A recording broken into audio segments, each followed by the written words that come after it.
একটি ট্রাক ছিল, একটা খালি ট্রাক সম্পূর্ণ ধাক্কা দিয়ে চলে গেছে চোখের সামনে ডাইরেক্ট। এমন এত জোরে ধাক্কা দিয়েছে ফায়ার সার্ভিস কর্মীকে, উনি কিন্তু কয়েক হাত ছিটকে গিয়ে পড়ছে। কিন্তু এটা যদি পরিকল্পিত না হয় তাহলে কিভাবে সম্ভব? সম্পূর্ণ আমাদের ধারণা এটা পরিকল্পিত। আগুনের চিত্রটা আপনারা দেখেন, বিভিন্ন জায়গায় পর্যটন থেকে আগুন লাগানো হয়েছে।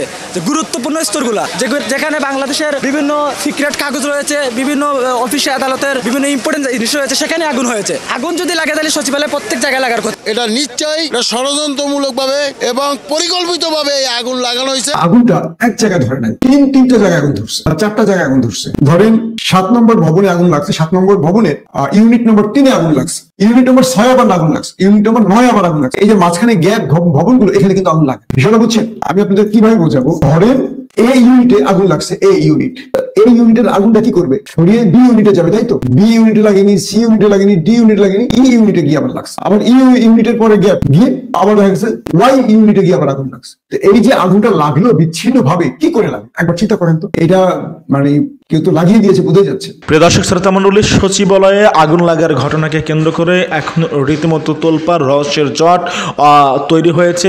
সচিবালয়ের যে আজকে আগুন লেগেছে, এই আগুনটি লাগানো হয়েছে নাকি এই আগুনটি দুর্ঘটনামূলকভাবে লেগেছে, এটি নিয়েই এখন মানে জনমনে প্রশ্ন তৈরি হচ্ছে। অনেকেই দাবি করছে যে অন্তর্বর্তীকালীন সরকারকে ব্যর্থ করার চেষ্টায় ষড়যন্ত্র করে এই আগুনটি লাগানো হয়েছে সচিবালয়ে। আপনারা কি মনে করছেন সেটা অবশ্যই কমেন্টে জানাবেন। প্রিয় দর্শক শ্রোতা মণ্ডলী, এটি নাশকতা ছিল নাকি দুর্ঘটনা ছিল, এটি তদন্তের জন্য একটা তদন্ত কমিশন গঠন করা হয়েছে। ইতিমধ্যে আমাদের স্বরাষ্ট্র উপদেষ্টা তিনি কিন্তু এটি ঘোষণা দিয়েছে যে এই আগুন লাগার পেছনের আসল ঘটনা বা আসল রহস্যটা কি কারণে আগুন লেগেছে সেটির জন্য একটা তদন্ত কমিশন গঠন করা হয়েছে। তারা তদন্ত করে তদন্ত প্রতিবেদন জমা দেবে। অতি শীঘ্রই, অতি সত্বর জানা যাবে যে আগুন কিভাবে লেগেছে, নাশকতা ছিল নাকি দুর্ঘটনা ছিল এই আগুন লাগার ঘটনাটি। তবে আমরা দেখে আসি এই মুহূর্তে আগুন লাগার এই ঘটনাকে কেন্দ্র করে প্রত্যক্ষদর্শীরা কি বলছে, কিভাবে আগুন লেগেছে সচিবালয়ে, তারা কি বলছে, যারা স্থানীয় বাসিন্দা ছিল, যারা আশপাশের লোকজন ছিল, তারা কি বলছে, তারা কি মনে করছে, তারা আগুন লাগতে দেখেছে শুরুতে, কোথায় কিভাবে আগুন লেগেছিল, আমরা পুরো বর্ণনাগুলো দেখে আসবো, তারপরে কথা বলবো। আশা করি সঙ্গে থাকবেন আমাদের। তো টিরাকলা দেখবে যেখানে কি হচ্ছে, এত লোক কেন? কিন্তু এটা যদি পরিকল্পিত নাই হয় তাহলে এইভাবে কেমনে ঘটনা ঘটে? খালি একটি ট্রাক ছিল, একটা খালি ট্রাক সম্পূর্ণ ধাক্কা দিয়ে চলে গেছে চোখের সামনে। এটা কারণ একটা জিনিস, আপনি কমন সেন্স যেটা থাকার কথা, যে মানুষ এতগুলো মানুষ এখানে কেন? একটা গাড়িওয়ালা তো সে যদি নাই জানে তাহলে তো অন্তত স্লো করে সে দেখতে যাবে যে বিষয়টা কি হয়েছে। কিন্তু সে কি করলো? ডাইরেক্ট এমন এত জোরে ধাক্কা দিয়েছে ফায়ার সার্ভিস কর্মীকে, উনি কিন্তু কয়েক হাত ছিটকে গিয়ে পড়ছে। কিন্তু এটা যদি পরিকল্পিত না হয় তাহলে কিভাবে সম্ভব? সম্পূর্ণ আমাদের ধারণা এটা পরিকল্পিত। এখানে পুলিশ কিন্তু সেটা ওইখান থেকে কয়েকজন দাঁড় করানোর চেষ্টা করতে পারতো, কিন্তু সেটাও করলো না।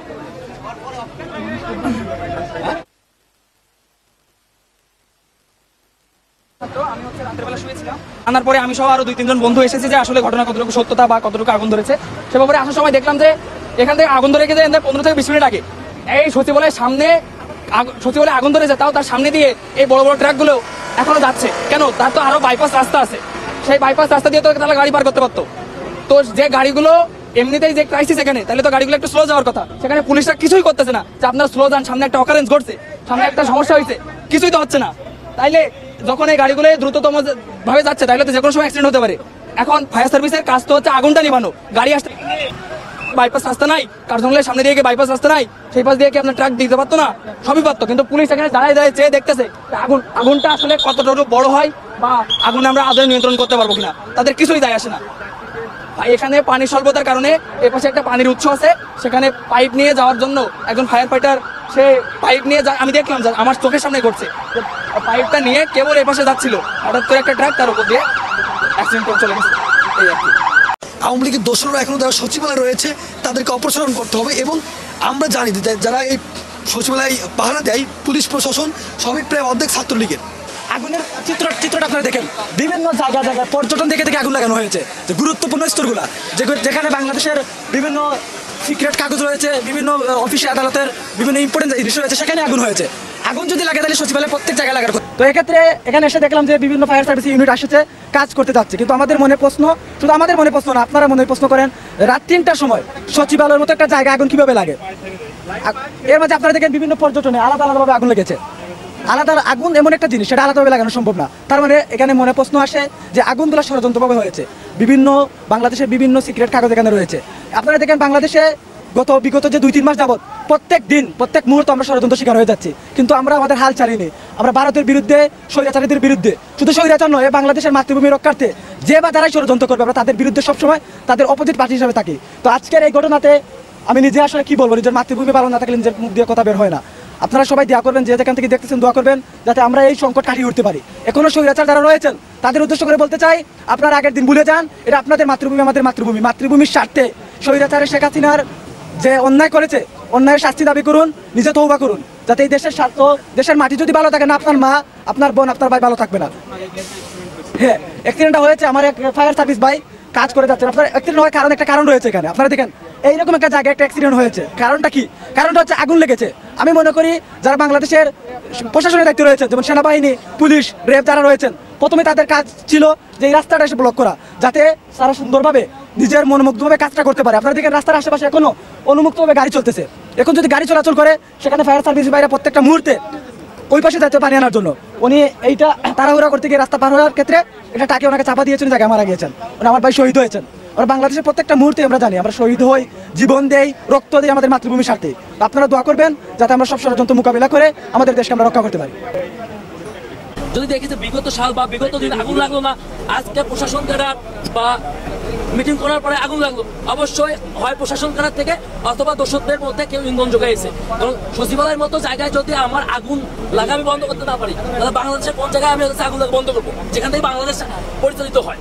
এবং আমরা এখন পর্যন্ত যদি দেখি যে তৎপরতা নাই, সেনাবাহিনীর তো হেলিকপ্টার আছে বা বিমান বাহিনীর হেলিকপ্টার আছে, তারা তো চাইলে পারে যে এখানে যে আমি যাত্রায় পরিচালিত হয় সেখানে আগুন লাগছে, অথচ আমি একটা গার্মেন্টস সেক্টরে বা একটা সাধারণ জায়গায় আগুন লাগলে যে ব্যবহারটা করি, সেই ব্যবহারটা যদি বাংলাদেশ সচিবালয়ের ক্ষেত্রে করি, তাহলে তো অবশ্যই প্রশ্ন থেকে যায় যে আসলে আমরা তখন এত আগুন লাগে না, এত ধোঁয়া উঠতেছিল না, এবং এখন এই সাইডে আগুন চলতেছে, এই সাইডে আগুন চলতেছে, তখন আগুন চলতেছিল না। আমরা ফায়ার সার্ভিস ইউনিটে বলতেছি, আপনারা যে 9টা ইউনিট তখন কাজ করতেছিলেন, আপনাদের ইউনিট বাড়ান। তাহলে 13টা ইউনিট করেছে, 13টা ইউনিট যদি এখানে পানি মারে, তাহলে আমি মনে করি যে আগুন নিবানো বা নিয়ন্ত্রণে নিয়ে আসা সম্ভব। কিন্তু এখানে আগুনে পুরো সার্কার হয়ে যাচ্ছে আমার বাংলাদেশের হৃৎপিণ্ড। তারপরে সার্কার হয়ে যাওয়ার পরে সেখানে আগুনে পানি দিচ্ছে এবং নিবানোর চেষ্টা করছে। তাহলে দায়টা কার? এখানে ফুল প্রশাসনিক থেকে শুরু করে এই ফায়ার সার্ভিসের দায় নিতে হবে, কারণ এখানে ফুল ফায়ার সার্ভিসের গাফিলতি রয়েছে। এখানে সচিবালয়ের ভিতরে পানির কোনো ইউনিট পাচ্ছে না, পানির যে লাইনটা এখানে নাই। সচিবালয়ের মতো একটা গুরুত্বপূর্ণ জায়গায় যে আগুন নিবানোর প্রাথমিক পর্যায়ে যে পানির যে নিয়ন্ত্রণের ব্যবস্থাটা থাকা উচিত, সেটা এখানে পাওয়া যায় নাই। তারা বাড়ি থেকে পানি নিয়ে আসতে যায়, ট্রাকে ধাক্কায় একজন জায়গায় ডেথ হয়েছে। তো আমরা মনে করছি যে এই যে সচিবালয়ে আজকে আগুন লেগেছে, রাষ্ট্র যে হৃৎপিণ্ডে আগুন লেগেছে, এটা ফুল পরিকল্পিত। আজকে আমি অন্তর্বর্তীকালীন সরকারকে বলে দিতে চাই, আপনারা এই যে আওয়ামী লীগের দোষরদের নিয়ে এতদিন যে তাদের অপসারণ করেন নাই, এই অপসারণ না করার কারণে আজকে এই সচিবালয়ের মতো একটা গুরুত্বপূর্ণ জায়গায় আগুন লেগেছে, রাষ্ট্র আগুনে সারকার হয়ে যাচ্ছে। তো আমাদের রাষ্ট্রের সকল আমলনামা যেই জায়গাটা থাকে তার নাম সচিবালয়, এবং এখান থেকে আমাদের ভাগ্যের উন্নতি বা আমাদের ভাগ্যের অবনতি ঘটনা হয়। প্রশ্ন হলো, বাংলাদেশ সচিবালয় আগুন লাগলো কি করে? কয়েকটা প্রশ্ন খেয়াল করবেন। লাগলো কি করে? সচিবালয়ের মতো জায়গায় যেখানে ধার্য পদার্থ নেই, সেখানে আগুন নেভাতে 6 ঘন্টারও বেশি সময় লাগলো কেন? 3 নম্বর, গভীর রাত যখন সচিবালয় কেউ থাকে না, সেই সময়টাতে আগুন কিভাবে লাগলো? 4 নম্বর, এই আগুন স্যাবোটাজ নাকি লাগানো হয়েছে? যদি লাগানো হয়, কারা তারা, কিভাবে এটি সম্ভব, এবং গভীর রাতে তারা সচিবালয় কিভাবে আগুন লাগিয়েছে? সিসি ক্যামেরার কোনো ফুটেজ তদন্ত কমিটির হাতে পৌঁছবে, এবং এই আগুন লাগানোর ফলে কারা কারা বেঁচে যেতে পারে বা কাদেরকে বাঁচানোর জন্য আগুন লাগানো হয়েছে, এবং তারা কি আদৌ বেঁচে যাবে? অজস্র প্রশ্ন এখন ঘুরপাক খাচ্ছে। আসেন একটা একটা করে বলি। রাত 1:30টার দিকে সচিবালয় আগুন লাগায়, রাত 1:30টা, এবং এখন পর্যন্ত বলা হচ্ছে বিদ্যুতের শর্ট সার্কিট থেকে এই আগুন লাগানো হয়। 3টা বিশ্লেষণে আমরা বুঝি আগুন লাগার। একটা হলো প্রাকৃতিক, ন্যাচারাল থ্রেট, হতে পারে বজ্রপাত, হতে পারে মানে প্রাকৃতিক যে উপায়ে আগুন লাগার সুযোগ থাকে। দ্বিতীয়টা হলো বৈদ্যুতিক শর্ট সার্কিট, মানুষের ভুল অসাবধানতা বা ভুলবশত কোনো কাজের কারণে আগুন লাগতে পারে। আর 3 নাম্বার হলো আগুন লাগানো হয়। বাংলাদেশের বড় বড় ভবন, গার্মেন্টস, বিভিন্ন জায়গায় আগুন লাগানো হয়। এটা আমরা হয়তো তদন্ত কমিটি দেখি এবং তদন্ত কমিটি এরপর আর কখনো কোনো তথ্য দিতে পারে না। তদন্ত কমিটি দিয়ে তদন্তকে গায়েব করে দেওয়া হয়। বাংলাদেশে এই পর্যন্ত আগুন লাগার তদন্তের রিপোর্ট আপনারা কেউ দেখেছেন আজ অবধি? দেখেনি। তদন্ত কমিটির কাজই হলো তদন্তটাকে গায়েব করে দেওয়া। এখন আসেন সচিবালয় রাত 1:30টায় আগুন লাগলো কি করে, এবং যেই ভবনটিতে 7 নম্বর সচিবালয় 7 নম্বর ভবনটিতে আগুন লাগলো, এই ভবনটিতে কি কি গুরুত্বপূর্ণ নথি থাকতে পারে, কাদের নথি থাকতে পারে? আমাকে একজন সচিব জানিয়েছেন যে এই ভবনটিতে সজীব ওয়াজেদ জয়, শেখ হাসিনার ছেলে সজীব ওয়াজেদ জয়ের সকল তথ্য উপাত্ত ছিল। দুর্নীতির অভিযোগ বা যা যা বলেন আপনারা, সব তথ্য প্রমাণ এই 7 নম্বর ভবনে ছিল। দ্বিতীয়, ওবায়দুল কাদেরের যে মন্ত্রণালয় ছিল, এই মন্ত্রণালয়ের সকল দুর্নীতির নথি, তথ্য, ডকুমেন্ট এই 7 নম্বর ভবনে ছিল। এবং 3 নম্বরে এখানে বাংলাদেশের মাফিয়া এস আলমের এফআইডি সকল তথ্য এই ভবনটিতে ছিল। এখন আরো ছিল, আমি 3 জনকে বিশেষ করে আলোচনা রাখতে চাই। এবং এই ভবনটিতে আমাদের উপদেষ্টা নাহিদ ইসলাম এবং আসিফ মাহমুদের মন্ত্রণালয়। কয়েকটা বিষয় খেয়াল করেন। 1 নম্বরে সজীব ওয়াজেদ জয় কে, তার ক্ষমতা কত দূর হতে পারে? ওবায়দুল কাদেরকে আপনারা জানেন, আর এস আলম বাংলাদেশের অধিকাংশ ব্যাংকগুলোকে লুট করে সব টাকা দেশের বাইরে নিয়ে যাওয়ার সেই ব্যক্তি হলো এস আলম। আজ পর্যন্ত এস আলমের বিরুদ্ধে এই রাষ্ট্র ব্যবস্থা নিতে পারেনি। কেন পারেনি বলেন তো? কারণ এস আলম পারিবারিক কারণে হোক, অর্থনৈতিক কারণে হোক, বিএনপির সাথে যোগ সাজস করে চলেছে। এবং 5 তারিখের পর ওই দলটি এস আলমের কাছ থেকে হাজার হাজার কোটি টাকা নিয়েছে তাকে বাঁচানোর প্রয়োজনে। এই তথ্যগুলো এখন আমাদের কাছে ঘুরছে। যদিও আমাকে যদি বলেন যে ভাই প্রমাণ দেন, এই প্রমাণের কাজ আমার না, এই প্রমাণের কাজ আমাদের রাষ্ট্রের। আমাদের কাছে অভিযোগ আসে, সেই অভিযোগগুলো আমরা আপনাদের জানালাম। এবং জনাব তারেক রহমান বেশ কয়েকজন বিএনপির পলিটিশিয়ানকে সরিয়ে দিয়েছে পদ থেকে, কারণ তার কাছেও এই তথ্য আছে। S Alam group, Bashundhara group, এই গ্রুপ থেকে বড় অঙ্কের চাঁদা নিয়েছে বা আর্থিক সুবিধা নিয়েছে তার দলের বেশ কয়েকজন নেতা। আসেন, এস আলম প্রথম যে ব্যাংকটিকে, সব বাংলাদেশের নাম্বার 1 যে ব্যাংকটি ছিল বা সবচেয়ে ভালো পজিশনে থাকা ইসলামী ব্যাংকটিকে পুরোপুরি লুটে খাক করে ফেলেছে এস আলম। এবং যখন ইসলামী ব্যাংক 5 তারিখের পর ইসলামী ব্যাংক তার দায়িত্ব বুঝে নিতে গেছে, তখন বিএনপির একজন নেতার নেতৃত্বে ইসলামী ব্যাংকের উপর বা কর্মীদের উপর অ্যাটাক করা হয়, প্রকাশ্যে গুলি করা হয়। আপনারা সবাই জানেন, সেই খবর সব গণমাধ্যমে এসছে। এবং এস আলমকে চিটাগং থেকে তার যে গাড়িগুলো, মূল্যবান গাড়িগুলোকে কে বা কারা কোথায় নিয়েছে সেই তথ্য আপনারা জানেন। এবং এস আলম এখন পর্যন্ত সরকারকে থ্রেট দিয়ে যাচ্ছে, সরকারকে গোড়াই ধরতেছে না। কারণ এস আলম যত টাকা নিছে সেখান থেকে ক্ষুদ্র কিছু টাকাও যদি বিএনপিকে দিয়ে দেয়, বিএনপি আর আওয়াজ করবে না। কারণ আওয়ামী লীগ বলেন, বিএনপি বলেন, এদের রাজনীতির ধারাটা হলো অর্থের জন্য, এরা রাজনীতি করে টাকার জন্য। এবং সবচেয়ে দুঃখ লাগে যে বিএনপির যারা নীতি নির্ধারক বা বিএনপির যারা হাইকমান্ড, এত অভিযোগ থাকার পরও বিএনপির সিনিয়র পলিটিশিয়ানদের পরিবর্তে নতুন কোনো ব্যক্তিদেরকে সেখানে বসাচ্ছে না তারা। যাদের বিরুদ্ধে কারাপশনের অভিযোগ, যাদের বিরুদ্ধে ভারতের দালালি করার অভিযোগ, তাদেরকে কিন্তু বিএনপি কোনো ব্যবস্থা নিচ্ছে না। একই কমিটি, একই লোক দিয়ে বিএনপি চলছে। নিজ থেকে কিছু লোককে 19-20 করা হচ্ছে, সরানো হচ্ছে। কিন্তু প্রথম যারা এই দলটাকে কন্ট্রোল করছে বাংলাদেশে বসে, তারেক রহমান তো দেশে থাকছেন না এবং তার মা অসুস্থ, এতদিন জেলে ছিল। তো যারা বাংলাদেশের বিএনপিকে কন্ট্রোল করে, তাদের কিন্তু বিএনপির পক্ষে একটা বড় সাফল্য নেই। গত 15 বছরে আওয়ামী লীগের একটা পশমও নাড়াতে পারে, কিচ্ছু করতে পারেনি। আতাত করে চলেছে বা যেটাই করেছে অভিযোগ আছে। এই কমিটিগুলোকে তারেক রহমান এখনো বহাল রেখেছেন। আর সেই লোকগুলি 5 তারিখের পর 15 বছর না খাওয়া তো একসাথে খেতে গিয়ে এই কুখ্যাত ব্যক্তিদের কাছ থেকে বা এই কারাপ্টেড ব্যক্তিদের কাছ থেকে বা রাষ্ট্রের লুটেরাদের কাছ থেকে বড় অঙ্কের টাকা নিয়ে তাদের সুবিধা পাইয়ে দিয়েছে, তাদের পালাতে সুবিধা করেছে। প্রশ্ন হলো, 626 জনকে ক্যান্টনমেন্টে আশ্রয় দেওয়া হয়েছিল, এদের সবাই কম বেশি দেশ ছেড়ে চলে গেছে। কিভাবে গেছে বুঝতে পারছেন? কারা ছেড়ে দিয়েছে বুঝতে পারছেন? তাহলে রাষ্ট্র সংস্কার বলেন, রাষ্ট্রের ডক্টর মোহাম্মদ ইউনূস যে স্বপ্ন দেখাচ্ছে, সেই স্বপ্ন বাস্তবায়ন হবে কি করে? কি করে ওবায়দুল কাদের পালিয়ে গেছে? কি করে গ্রেফতারের পর হাসান মাহমুদ পালিয়ে গেছেন? কি করে গ্রেফতারের পর আরাফাত পালিয়ে গেছেন? এবং আরো বহু হাই প্রোফাইল ব্যক্তিরা যারা এই রাষ্ট্রের বড় বড় লুটেরা ছিলেন, তারা কি করে পালিয়ে গেছে? কারণ তারা হিউজ অ্যামাউন্ট এই রাষ্ট্রের গুরুত্বপূর্ণ টেবিলগুলোতে দিয়েছে। তারা কারা আমি নাম বলবো না, আপনারা বুঝেন। তাহলে সেই ব্যক্তিরা তো এখনো রাষ্ট্রের গুরুত্বপূর্ণ পদে বসে আছে, তাই তো? তারা কি সরে গেছে? সরে যায়নি। তাহলে সেই ব্যক্তিদেরকে আপনি এই পদে বসিয়ে রেখে আপনি রাষ্ট্র সংস্কার করবেন? প্রফেসর ইউনূস সম্ভব? আমাদের এনএসআই বলি, ডিজিএফআই বলি, আমাদের যত গোয়েন্দা সংস্থা আছে, 5 তারিখের পর তাদের একটি সাফল্য আমার চোখে পড়ছে না। তারপরে যে যার মতো পদে বহাল রয়েছে। ধরলাম সিনিয়র পজিশনে পরিবর্তন এনেছেন, কিন্তু যারা মাঠ লেভেলে কাজ করে হাজার হাজার গোয়েন্দা বাহিনীর সদস্য, এগুলো তো ছাত্রলীগেরই রয়ে গেছে। এখন এদের কি কোনো পরিবর্তন হয়েছে? হয়নি। আসলে সচিবালয় আমরা বারবার বলেছি আলী ইমাম মজুমদারকে সরান, আমরা বারবার সচিবালয় তালিকাগুলো প্রকাশ করেছি আপনাদের কাছে, দেখেছেন আপনারা।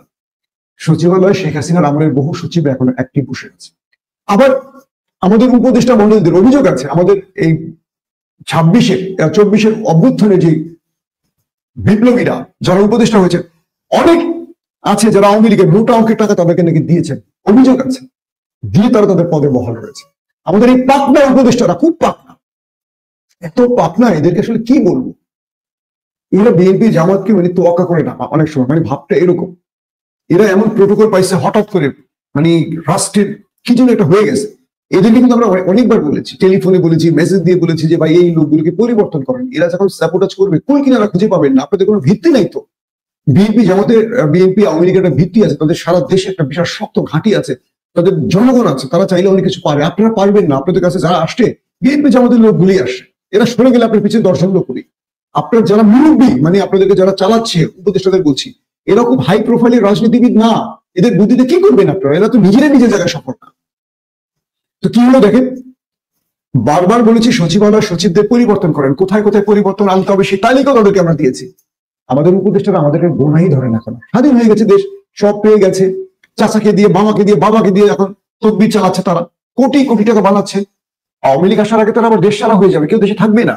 যত হাম্বি তাম্বি করুক, যদি আল্লাহ না করুক কখন আওয়ামী লীগ দেশে আবার আসে, একটা এই আমাদের উপদেষ্টা, ছাত্রদের উপদেষ্টা একটা খুঁজে পাবেন না, এদের ফুল গোষ্ঠী শুদ্ধ আমেরিকা, লন্ডন, তুরস্কে চলে যাবে। সেই রকম অর্থ তারা বানিয়ে ফেলতেছে, এমন অভিযোগ আসছে। আমি একটা কনফার্ম বলবো তারা দুর্নীতি করছে, কারণ তথ্যগুলো এরকমই বলছে তাদের মাধ্যমে। লোকগুলো দেখেন, বিএনপি জামাতের অনেক সচিবরা আমাদের বলে যে ভাই আমরা বিগত 16-17 বছর নির্যাতিত ছিলাম, আমাদেরকে একটা প্রমোশন দিয়ে বিনা চেয়ারে সচিবালয় রেখে দিয়েছে, আমাদের কোনো চেয়ার টেবিল নেই। আমি এগুলো নিয়ে আপনাদের অনেক কথা বলেছি। আর পূর্বে যারা 2 হাতে কামিয়েছে হাসিনার শাসনাবলী, তারা মোটা অঙ্কের টাকা কোন টেবিলে দিয়ে সেই পদে আবার বহাল আছে বলেন তো? আপনি প্রশ্ন করেন, আপনি উত্তর দেন যে তারা এখনো বহাল আছে কি করে।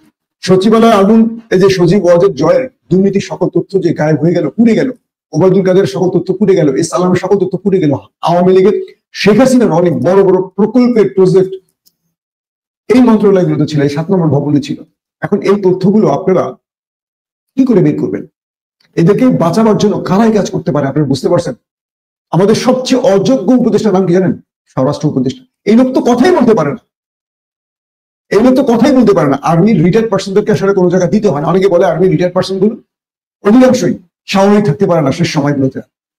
আমাদের এই লোকটা মানে স্বরাষ্ট্র উপদেষ্টা, তার কোনো আমি আজ পর্যন্ত পুলিশ বাহিনীকে দিয়ে একটা সাফল্য দেখিনি, একটা বড় সংস্কার দেখিনি, একটা বড় চ্যালেঞ্জ মোকাবেলায় এই পুলিশ বাহিনী পারেনি। স্বরাষ্ট্রমন্ত্রী কি করতেছেন? তিনি আগুন লাগার পর যে স্টেটমেন্ট দিলেন, এই স্টেটমেন্ট গুলো পাশ থেকে তাকে ফায়ার ব্রিগেডের ডিজি শিখিয়ে দিচ্ছে, তিনি কথা বলছেন। একটা সুন্দর করে সুস্থ কথা, স্বাভাবিক কথা বলতে পারছেন না। বুঝতে পারছেন এই উপদেষ্টাদের কারা বসিয়েছে, কেন বসিয়েছে, এই দুর্বল লোকগুলোকে কেন বসিয়েছে? এখন লাভটা হলো কার? আওয়ামী লীগের দোসররা সচিবালয়ে বসে আছে, আবার আওয়ামী লীগের দোসরদের এই রাষ্ট্রের অনেকেই সহযোগিতা করছে অর্থের বিনিময়ে, সেটা যেই দলেরই হোক, আমি দলের নাম নিতে চাই না। মোটা অঙ্কের টাকা দিচ্ছে, চাকরি করে মাসের বেতন পাবে 80,000, 70,000, সর্বোচ্চ 1 লাখ টাকা। রিটায়ারমেন্টের পরে কয় টাকা পাবে? কিন্তু আপনি যদি এরকম একটা অকাণ্ড করতে পারেন, আপনাকে যদি 100 কোটি টাকা দেওয়া হয়, 200 কোটি টাকা দেওয়া হয়, সারা জীবন আপনি পৃথিবীর উন্নত দেশে পা ফেলে পায়ের উপর পা রেখে খেতে পারবেন। কেন আপনি অপরাধ করবেন না? আর বাংলাদেশের জন্ম থেকে একটা দুর্নীতিবাজ রাষ্ট্র। এই রাষ্ট্রের প্রধানমন্ত্রী বলেন, প্রেসিডেন্ট বলেন, সব দুর্নীতিবাজ। তো সেই রাষ্ট্রে আপনি ভালো কিছু আশা করবেন কিভাবে? ধরেন আওয়ামী লীগের শেখ হাসিনার বিরুদ্ধে, পুতুলের বিরুদ্ধে, সজীব ওয়াজেদ জয়ের বিরুদ্ধে, টিউলিপের বিরুদ্ধে, রেহানার বিরুদ্ধে যে দুর্নীতির অভিযোগগুলো আসছে, একদম টপমোস্ট রাষ্ট্রের সবচেয়ে গুরুত্বপূর্ণ পদের ব্যক্তিরা, এটা বাংলাদেশ পৃথিবী শুদ্ধ জানে তারা কি পরিমাণ লুটপাট করেছেন। জানে না? আওয়ামী লীগ জানে না? আওয়ামী লীগ তাকে তো নেত্রী বানিয়ে রেখেছেন, তাকে তো হজরত উপাধি দিয়ে ফেলেছিলেন। তো বিষয়টা হলো আমাদের পাকনা উপদেষ্টারা, সঙ্গে আমি বাল শব্দটা যোগ করি না, বাল পাকনা বললে মানে একটু ভালো হইতো, এরা হঠাৎ করে ইউনিভার্সিটির একটা ভাঙাচোরা হল থেকে গিয়ে হয়ে গেছে উপদেষ্টা।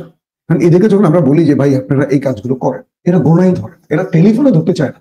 এই যে আমাদের হাসনাত, এটা চরম বাল পাকনার ছেলে। ধরেন অনেক বিষয় তাদেরকে আমরা সাজেশন দিই, ফোন দিলে মানে তার স্টাইলটা কি, অনেক বিজি আছে, ফোন ধরবে না, ভাই একটু পরে কল দিচ্ছি। আবার বিশেষ বিশেষ ব্যক্তিদের কাছে তারা যাবে। অনেকেই বলেন যারা যারা তদবির করতে পারে তাদের কাছে নাকি তারা সম্পৃক্ত হয়। আমরা তো তদবির নিয়ে যাই না, আমরা রাষ্ট্রটাকে একটা জায়গায় নিয়ে যেতে চাই, কারণ আমাদের কাছে তাদের কোনো স্বার্থ নাই। এই জন্য আমাদেরকে এখন তারা আস্তে আস্তে সাইড করে দিচ্ছে। কথা বুঝছেন? এখন এই হাসনাদের বিরুদ্ধে আসছে দুর্নীতির অভিযোগ, তুমি সামলাও এখন হাসনাত। তোমার পিছনে কয়জন সাংবাদিক তারা দেখি আমরা, যাদেরকে দিয়ে এতদিন লম্ফজম্প করছে, দেখি কয়জন তোমাদেরকে সেট করতে পারে। 5 তারিখের পর তোমরা যা হয়ে গেছো তার মাসুল তোমরাই দিবা, আমরা দিব না। আমরা কিন্তু রাষ্ট্রের জন্য কথা বলি। আমরা আওয়ামী লীগকে এখন পর্যন্ত ঘৃণা করি শুধু এই দেশের দুর্নীতির জন্য, মানুষের বাক স্বাধীনতা হরণের জন্য, গুম হত্যা খুনের জন্য। আওয়ামী লীগের সাথে আমাদের ব্যক্তিগত কোনো বিরোধ নেই, কিন্তু তোমরা তো ব্যক্তিগতভাবে লাভবান হয়েছে। 5 তারিখের পর দেখা যাবে, সব হিসেব বেরিয়ে আসবে। আওয়ামী লীগের যেমন হিসেব বেরিয়ে আসে, তোমাদের হিসেব বেরিয়ে আসবে। তোমরা কি পরিমাণ খাইছো আর খাও নাই, যদি খেয়ে থাকো সেটাও বেরোবে, আর যদি তোমরা না খেয়ে থাকো, তোমরা সঠিক থাকো সেটাও বেরোবে। কিন্তু ক্রমান্বয়ে তোমাদের দল অজনপ্রিয় হচ্ছে, ক্রমান্বয়ে ছাত্রদের গুরুত্ব আমাদের কাছ থেকে কমে যাচ্ছে। কেন কমে যাচ্ছে সেটা তোমরা খুঁজে দেখো, তাহলে উত্তর পেয়ে যাবা। আসেন, এই 7 নম্বর ভবনে আগুনের পর এই নথিগুলো পুড়ে যাওয়ায় এখন এই ব্যক্তিরা কি বেঁচে যাবে? এই নথিগুলো কি শুধু সচিবালয়ে থাকে নাকি এটা কোনো আলাদা কপিও থাকে? এবং এই তথ্য গায়েবের পর যারা এই কাজটিতে করেছে বা যারা এই কাজটি সংগঠিত করেছে তারা কি বেঁচে যাবে? আমার মনে হয় বেঁচে যাবে, কারণ এটা দুজন ব্যক্তি আগুন লাগিয়ে দিয়েছে, একটু ম্যাচ দিয়ে তা না, একটা সিন্ডিকেট আছে। ধরেন যারা আগুন দিয়েছে তাদেরকে বাঁচানোর জন্য আরো কয়েকটা গ্রুপ থাকবে, এরাই তদন্ত কমিটিতে থাকবে, এরাই এদেরকে বাঁচিয়ে দেবে। হয়তো একটা জজনিয়া তৈরি করা হবে, অথবা একটা মুফতি হান্নান তৈরি করা হবে, এরা বেঁচে যাবে। কারণ এদেরকে বাঁচানোর জন্য একটা বিশাল অ্যামাউন্ট আছে। ধরেন যে আগুন লাগাবে তার জন্য বরাদ্দ 10 লক্ষ টাকা, তাকে বাঁচানোর জন্য ধরেন আমার 200 কোটি 300 কোটি টাকা 1000 কোটি টাকা বরাদ্দ আছে, এবং এই টাকাগুলো একেবারে উপদেষ্টা থেকে পাইতে পারে। আবারও বলছি, এটা আমার ধারণা। কিন্তু এটার মধ্যে মানে ফ্যাসিস্টদের যে দোসর সচিবরা আছে তারা পুরোপুরি জড়িত, এমন তথ্য সচিবরাই আমাদের দিচ্ছে। যদিও তাদের নাম আমরা বলবো না, কারণ আমার কাজ নাম বলা না, আমার কাজ তথ্যটা তুলে ধরা, রাষ্ট্রের কাজ শনাক্ত করে তদন্ত করে আসামিদের শনাক্ত করা। ধরেন এই যে আগুনটা লাগলো, এই আগুনটা তো কালকে আরেক জায়গায় লাগবে। ধরেন একটা উদাহরণ দিয়ে বলি, আগুনটা এক জায়গায় ধরে নাই, 3-3টা জায়গায় আগুন ধরছে বা 4টা জায়গায় আগুন ধরছে।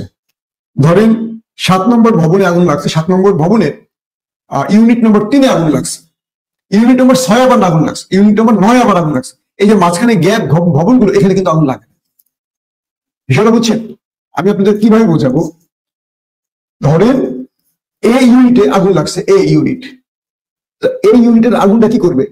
ছড়িয়ে বি ইউনিটে যাবে, তাই তো? বি ইউনিটে লাগেনি, সি ইউনিটে লাগেনি, ডি ইউনিটে লাগেনি, ই ইউনিটে গিয়ে আবার লাগছে। আবার ই ইউনিটের পরে গ্যাপ গিয়ে আবার দেখা গেছে ওয়াই ইউনিটে গিয়ে আবার আগুন লাগছে। তো এই যে আগুনটা লাগলো বিচ্ছিন্ন ভাবে, কি করে লাগলো একবার চিন্তা করেন তো। এটা মানে কেউ তো লাগিয়ে দিয়েছে, বোঝা যাচ্ছে।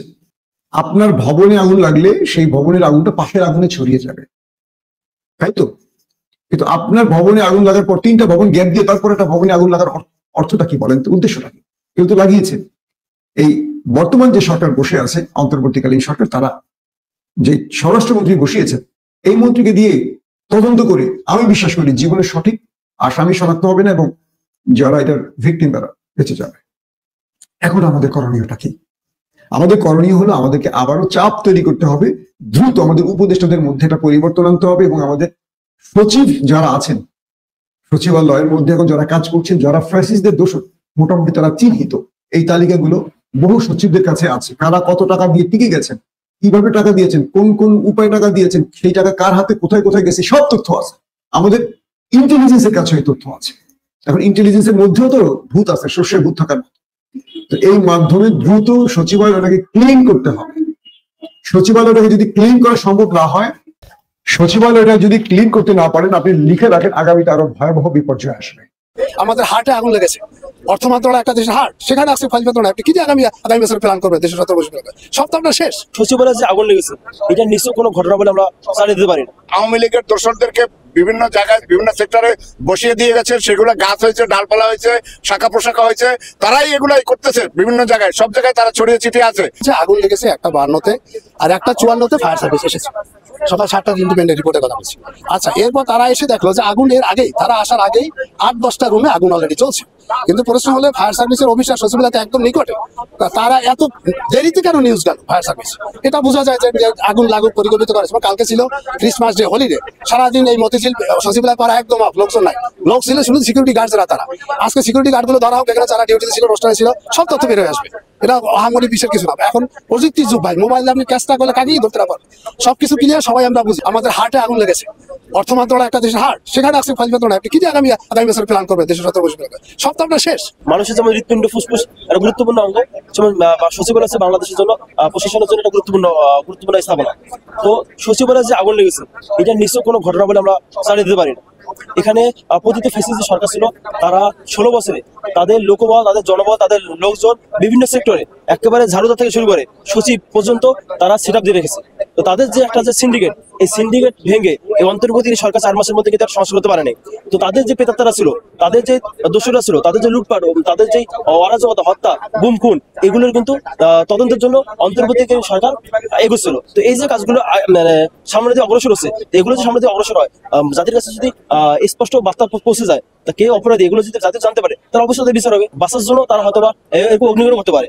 আমাদের দেশের যে কলিজা, আমাদের দেশের যে ফুসফুস, এই সচিবালয়, যেখান থেকে সারা বাংলাদেশ নিয়ন্ত্রণ হয়, যেখান থেকে আমাদের প্রত্যেকটা সেক্টরে কাজ হয়, সেই সচিবালয়ে আগুন লাগার পিছনে হঠাৎ করে রাত্রে যখন হাজার হাজার কোটি টাকা পাচারের যখন একটি তদন্ত হবে, ইনফরমেশন চলে আসছে, যেখান থেকে ঘোষণা হলো, সেইখানে সেই গুরুত্বপূর্ণ মন্ত্রণালয়গুলোয় সেই ভবনে আগুন লাগানো হয়েছে।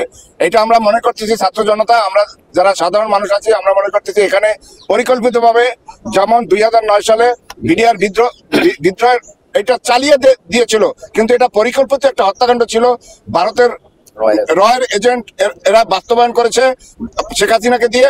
ঠিক এইরকম এই 2009 সালে 8 সালে যখন শেখ হাসিনা ক্ষমতায় আসে, দীর্ঘ 15 বছর তারা যে আওয়ামী লীগের দোসরদেরকে বিভিন্ন জায়গায় বিভিন্ন সেক্টরে বসিয়ে দিয়ে গেছে, সেগুলো গাছ হয়েছে, ডালপালা হয়েছে, শাখা প্রশাখা হয়েছে, তারাই এগুলাই করতেছে বিভিন্ন জায়গায়, সব জায়গায় তারা ছড়িয়ে ছিটিয়ে আছে।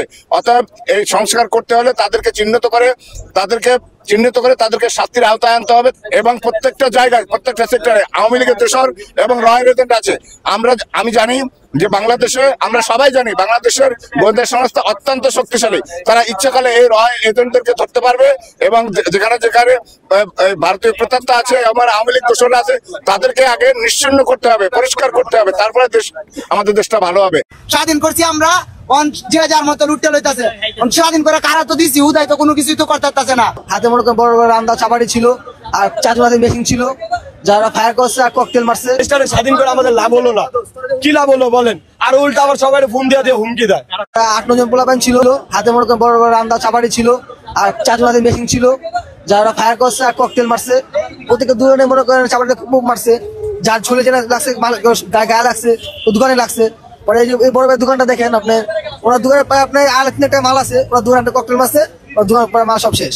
স্বাধীন করছি আমরা, যে যার মতো লুটতে লইতাছে। স্বাধীন করে কারা তো দিছি, উদয় তো কোনো কিছুই তো করতে পারতেছে না। এই খবরটা কি ভাই ডক্টর ইউনূসের মতো লোকের কাছে যাইবো নাকি? আপনার এই পাওয়ারটা আছে মিডিয়ার, এই পাওয়ারটা মনে হয় নাই ভাই। তাহলে এই লোকটা কি হইব? এই লোকটার দ্বারা কি কালো একটা লোক আইবো? কালকে বন্ধ হয়ে যাবো ক্যামেরা, কালকে আপনার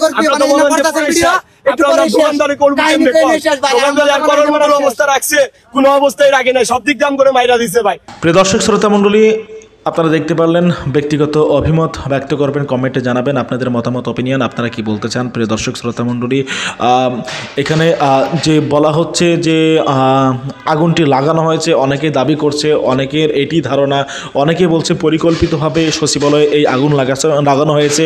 শর্ট সার্কিটের কারণে এমন হতে পারে না, এমনভাবে ভয়াবহ ভাবে এই আগুনটি এরকম রূপ নিতে পারে না যদি শর্ট সার্কিটে এর কারণে যদি আগুন লেগে থাকে। প্রিয় দর্শক, আপনারা কি মনে করছেন, আপনাদের কি মনে হয় আসলে কি এই আগুন লাগার পিছনে কোনো ষড়যন্ত্র কিংবা কোনো পরিকল্পনা রয়েছে, নাকি এটি নিতান্ত একটি দুর্ঘটনা? আপনারা কি ভাবছেন জানাবেন, কমেন্ট করবেন। প্রিয় দর্শক শ্রোতা মণ্ডলী, আমি আর কথা বাড়াবো না, আমি ভিডিওটা শেষ করতে চাই। ভিডিও শেষ করার আগে আপনাদেরকে বলতে চাই, আপনারা যারা আমাদের চ্যানেলে নতুন তারা অবশ্যই আমাদের চ্যানেলটি সাবস্ক্রাইব করে পাশে থাকা বেল বাটনটি ক্লিক করে রাখবেন, যাতে পরবর্তী সমস্ত আপডেট সকলের আগে পৌঁছায় আপনাদের কাছে।